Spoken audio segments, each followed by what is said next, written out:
Saw the bills on your table for your unrequited love. I would be nothing. And welcome back to Vanessa's podcast. Holding me up. And for any new listener, welcome to my show.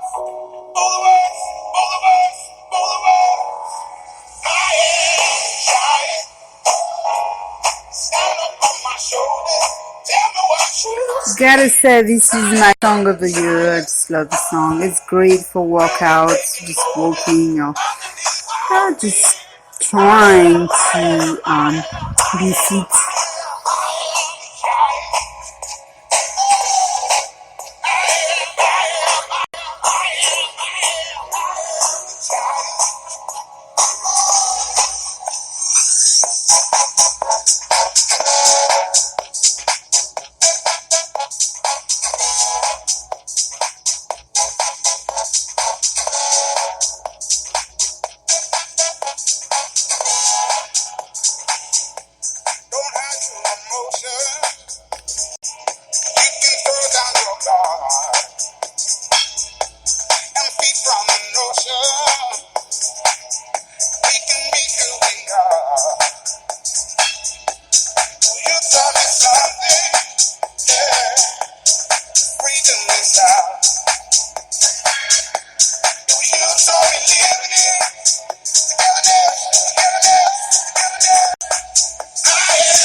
There's something about his voice and that tempo, and it's just very powerful song.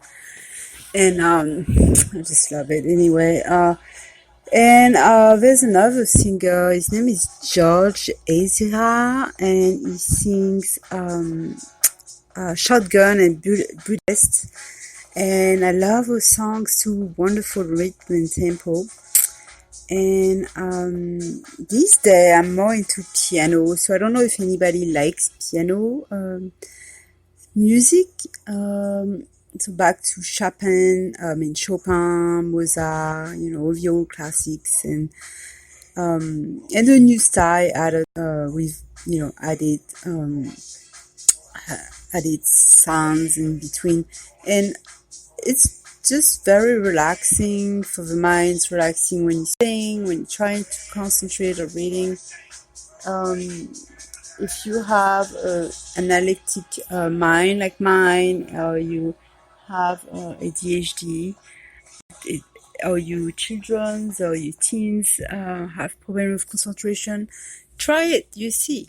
And so anyway, little bit of update on the Bachelorette, because I know millions of people are watching, and that's just one of the things that I love to watch with Bachelor. Of course, I sometimes do miss some if they're boring, if I just don't like who's the Bachelor or the Bachelorette. I think this year is okay. They wasted a little bit time with Luke drama, which I think is weird that it will last that long.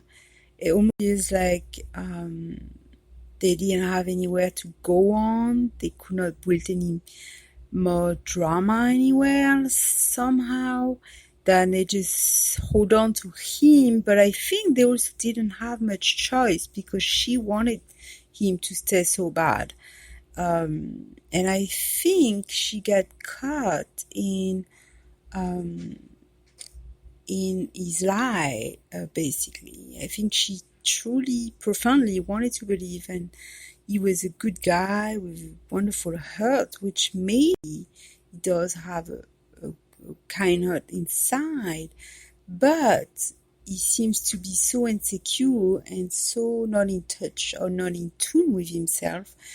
And it seems like he hasn't dealt with his issue, period, and he's not mature, and he's not ready for any kind of relationship. So yeah, I don't really know why he will even land a chance on as a contestant. That's just, and it's funny when they had this quick talk about how they recruit them and how good they are at detecting if someone is fit enough mentally to be on the show. They kind of added a quick statement on they will add a few people who are not, totally there, just to make the show a little more compelling, more exciting. And they never expect that any of those people, which would be a very small minority, will last. And they say once in a while, surprisingly, they do last. So that's weird. But it could also be that she fell in love or felt like she was falling in love. And a lot of time when that happens, I know us ladies and women, we love the feeling of love, and we don't know, we're not fulfilled with ourselves, and as bring as much self-love as we should if we feel like we need love so badly. And that's always been a problem with me because I was getting attached very easily with people, and that need, that constant need of validation, that need of love, and because of that, you will always in your red flag, you just follow your heart, thinking your heart must be telling you the truth about what's good for you. You start, instead of using your brain, you start saying, if my heart feels wonderful, that must be a good thing, and you're not able to control what's really happening to you and what's really happening in the whole relationship. And that's why a lot of us end up with, with people with no feeling, with people who are manipulative, with guys who can get you to do whatever they want, basically. And it's very easy for them. They just play you, and that's why I stopped dating when I decided to get sober seriously. When I finally got into that, I said, I'm going to stop dating at the same time. No matter how I was trying to figure out which guy was the right guy, I was always failing. I assume that after having enough dates, enough experience, I will know and I will be able to detect who's who, which one is telling the truth, which one is not, and that I'll be able to see all the red flags, and somehow I was always wrong. Almost always. And I was always ending up disappointed, and sometimes I had fun, sometimes I had good dates. I would say this, at least when I was caught in alcoholism, I was not getting really good dates, for sure. And the good dates were rare, and when I thought they were good, they were just very short. I would get one good evening, possibly, and that will be the end of that. My dates will never last longer than 2 or 3 days to a week. It's very sad. At least in between, I did date someone for almost a year. Someone I was supposed to get married with. They ended up really, really bad. And so, and that's so, for all you women out there who are single and are taking care of yourself and learning to self-love, to be stronger, to be empowered, congratulations, stay strong, because we do not need to be all walked on by men who are very mature and cannot sustain their own feeling, cannot even share their own feeling, and cannot see you values and treat you with respect, And there's still a lot of good men out there. So let's continue. I feel like I'm doing better when I try not to plan an episode. It's hard.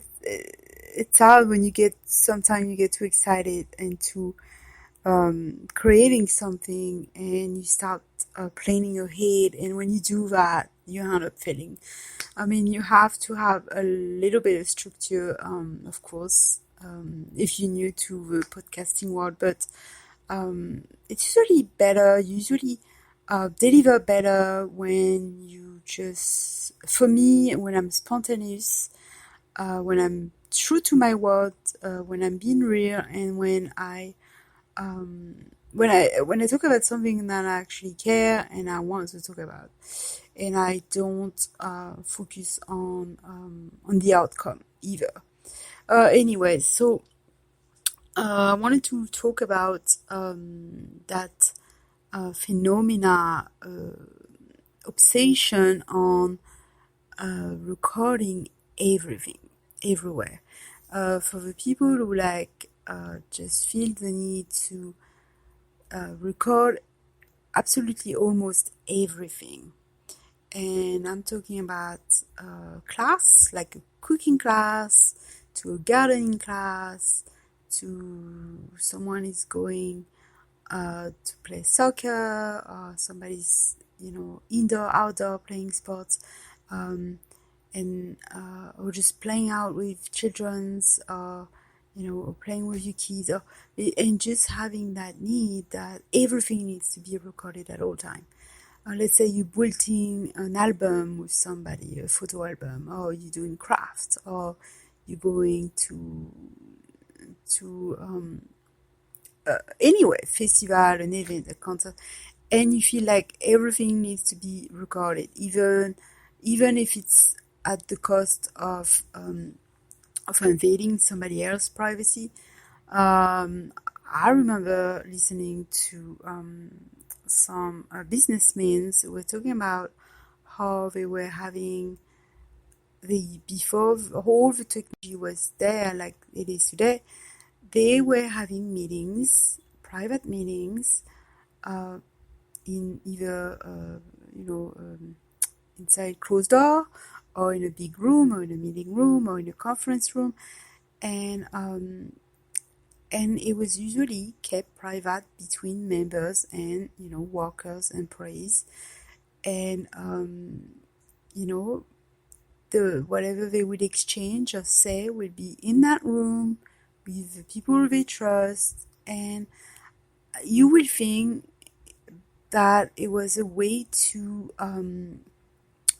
keep the company confidentiality intact, and preserve the integrity of the company and their image, all this, instead of having to fear of what they're gonna say the wrong word, somebody's gonna videotape that, and so they were talking and basically describing how they could not just imagine somebody who's like super busy, is going to 3-4 meetings a day, even like between dinners, between groups, between places, and they're flying over, they're going to another place, and again, and every single meeting there's going to be somebody recording.